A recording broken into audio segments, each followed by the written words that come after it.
Hey everyone, so my hair is a total disaster. I got it cut today and she didn't cut it short enough, so I'm probably gonna have to go back in like 3 weeks and get her to cut it more. But yeah, my hair is a disaster. This is going to be a kind of all over the place vlog. I'm kind of scattered right now. I didn't really plan ahead very well like I normally do, but I did want to give you guys some updates and just talk for a little while because I haven't posted in like I think 2 weeks. But yeah, yeah, my paychecks have sucked lately. That's why my hair looks like shit, because I don't know if you can see it or not, but there's like an inch of brown at my roots. And my black is actually fading a little bit. It's looking a little lighter, more on the brown side. And so, yeah, I haven't been able to afford to go to the Paul Mitchell school to get it taken care of. It costs like, usually costs me about $40 at the Paul Mitchell school to get my hair dyed. But honestly, $40 just has not been around lately. I get a paycheck, I take care of my bills, I go out my Friday, I follow through with my Friday night routine, which is to go straight from work to a pub or to one of the local hole-in-the-wall bars, sit there for a few hours, have some beer, have something to eat, and just play with my phone. You know, just to kind of get away from being at the house, just to treat myself a little bit. And so, yeah, I've been putting off getting my hair dyed big time. The new job, it's going really good. I mean, it's going really fucking great, actually. So far, I have exceeded my supervisor's expectations regarding, like, how well I'd be doing at this point, 2 weeks in. My work partner, his name is Xavier, he's 22 years old, I think, so I'm like, he's 12 years younger than me, and it's so weird to be trained and shown things by someone so much younger than me, but I'd give him a lot of credit because he's actually very, very smart, and he's extremely mature for his age, and he's extremely, he's a well-educated guy, like, he's really articulate, and you know, he's well-spoken. So it's working out very well. We're communicating really well, and actually he and I have a lot in common, so we do have a lot to talk about and bullshit about, you know, and things get slow at work, we can like chit-chat about other things, and it's delightful, you know. You gotta have a nice time at work sometimes, otherwise you just go crazy. So, yeah, so my new pay rate was supposed to go into effect last Monday. The paycheck that I got yesterday, which was reflected last week, did not reflect the new pay rate. I looked at the hourly rate and the number of hours I worked, and I'm like, that's not right. I'm supposed to be making 50 cents an hour more than that. And so I immediately, like, told my boss, and I'm like, something's wrong, can you please fix this? And you know, being that it was Friday, by the time he showed up to work, and by the time I was able to get a chance to talk to him, the people in Human Resources had already left for the day, which really sucks. But it will get taken care of. I mean, we're only talking about 20 bucks here, but you know, I really do need that $20. I mean, look at my hair. Hello. I need that $20 so I can do something about my hideous doo-doo brown hair showing. Also, I owe my mom $20, but that's another story. So, yeah, also, there is somebody at work, actually, our team lead, which is basically the assistant to my supervisor. He's not on salary, he's hourly, so he's technically still one of us, you know, like, he's not, you know, I mean, he thinks he is because he's a shit. But anyway, this guy, since I've been in order control for the last 2 weeks, like, this, I've really seen why people don't like this guy. I mean, I already knew he was an idiot, but he's a mean idiot, he's a narcissistic idiot, he is vengeful, he is spiteful, and overall, he's just rude and inconsiderate. And I'm honestly, me and Xavier were talking, and we're like, you know what, this guy is a textbook narcissist. He views himself as being, like, better than everybody else. Everybody's supposed to think very highly of him, only he can do this and that and this and that, and only he can show people the right way to do things, and he can do everything, and he's entitled to treat other people in a shitty fashion. He basically, the only time he's nice to someone is if he wants something out of them, and he's just a piece of shit. And we're trying to figure out a way that we can, like, me and Xavier are trying to figure out a way to manipulate the situation to get him in trouble, so that he'll be gone. He's already been in trouble before, actually, for it was something about making, like, sexist remarks or something sexual remarks made to one of the girls who used to work in the international shipping over and that international shipping, or LTL, is a department within the account that I work in, and he used to work over there in LTL, and he was saying I don't know what he said, but I know that it was something sexual, and he was doing it repeatedly on a daily basis.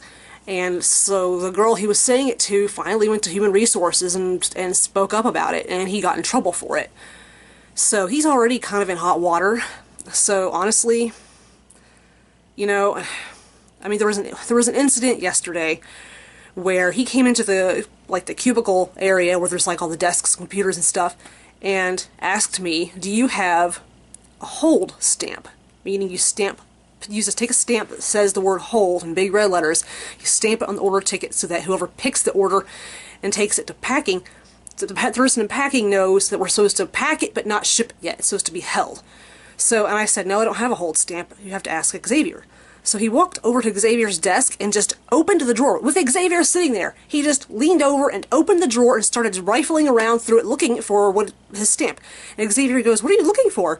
And he goes, "I need a hold stamp." And he goes, you could ask me. You don't just reach open, get into my drawers like that." And he goes, "Well, they're technically not your drawers, and I'm your lead, so I can do what I want. And you need to fix your attitude." And he started ranting at him. And Xavier was like, finally, like, my supervisor was like 20 feet away, so he shouted for him, and he came over, and my supervisor dissolved the situation. And I mean, Xavier was calm through the whole thing. I mean, really calm. He did very well, but this other guy was being rude, trying to escalate the situation, and basically make a mountain out of an anthill, when technically he was the one who was in the wrong.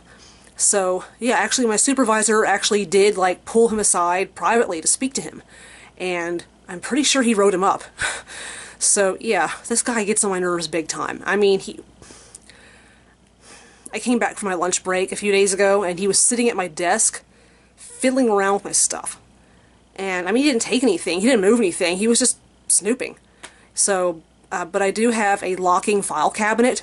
The bottom part actually has paperwork and folders in it. The top part of the file cabinet has things like my CDs, my MP3 player, a few supplies, and other things that, like, I don't want to get stolen, that can't be replaced easily. So I lock it, actually, when I leave work. So I'm going to start locking it actually when I take my lunch breaks, so that this guy can't open up a drawer and just help himself to whatever the hell he wants. So yeah, there's that.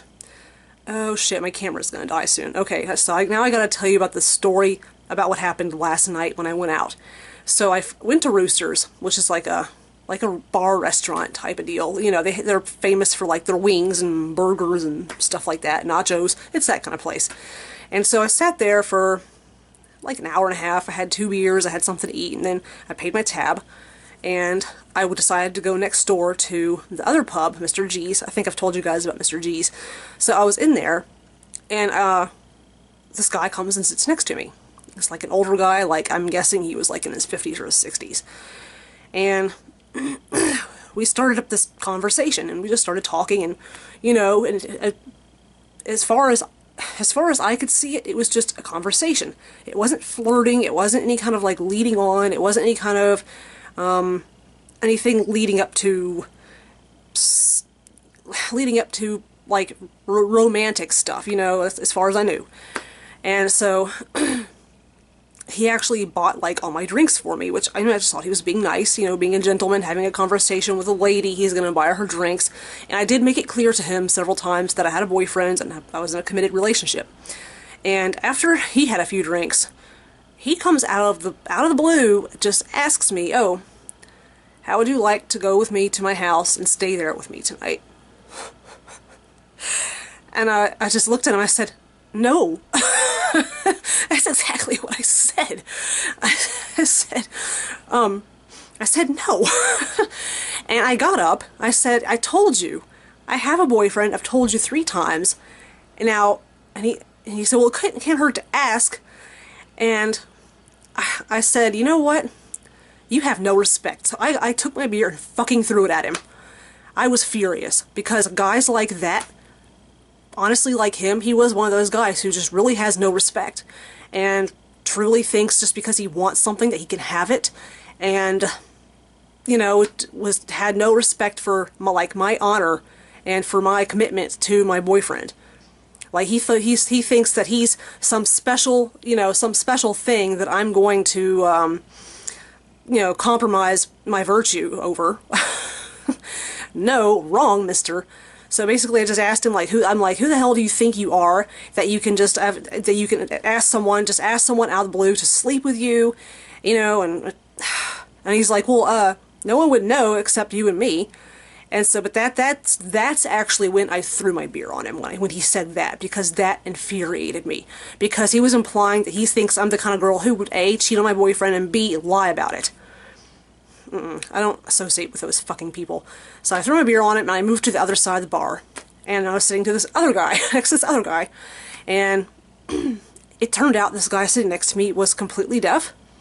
But he took a napkin off of the bar and, like, and wrote down, like, are you okay, you know, did that guy do something to you? And we started talking, writing everything down on napkins. And actually, the conversation went really well. He was a really cool guy, and it turns out he works at Waverly Hills. He's one of the, he works for a construction team, and they're actually redoing Waverly Hills. They're turning it into a hotel, which I think is a terrible idea. And he agreed with me. And so it turns out he's, like, you know, into, like, paranormal stuff, and he likes, you know, to watch ghost hunting shows and stuff. That is when they used to come on TV. Not anymore. And so we hit it off really well. I hit it off with this guy, so I made a friend. And then, like, it had to be, like, 4:30 in the morning. And I'm like, fuck. So, and the bartender was wanting to close. And so I was not expecting this at all. He picked up my bar tab. Which was very nice of him. I thanked him profusely, and he said, you know, just don't worry about it. He just said he didn't expect anything in return, you know. He said he just wanted to be nice, since I had a bad experience with this other dude across the bar, who ended up leaving drunk, by the way. He stumbled out of that place, and I felt kind of a little bit bad for him, you know, because, like, I said something to the bartender, like, should somebody get his keys? And she goes, oh, no, he's here, like, 3 nights a week. He leaves drunk, whatever, you know, he leaves. You know, and if you try to get his keys from him, he just gives you a hard time. So, yeah. But, yeah, when I went to Mr. G's, I didn't pay for a single drink, and I think I had, like, I had a lot of beer. Yeah, I didn't get home last night until, like, 5 a.m. And then I slept until 3:30 in the afternoon. So, yeah, but that's my adventures over the last 2 weeks and last night. So, I guess I'm done with this vlog. But thanks for watching. I hope you enjoyed this video. If you have not already done so, subscribe to my channel and share and like and all that stuff. And I'll catch you kids later.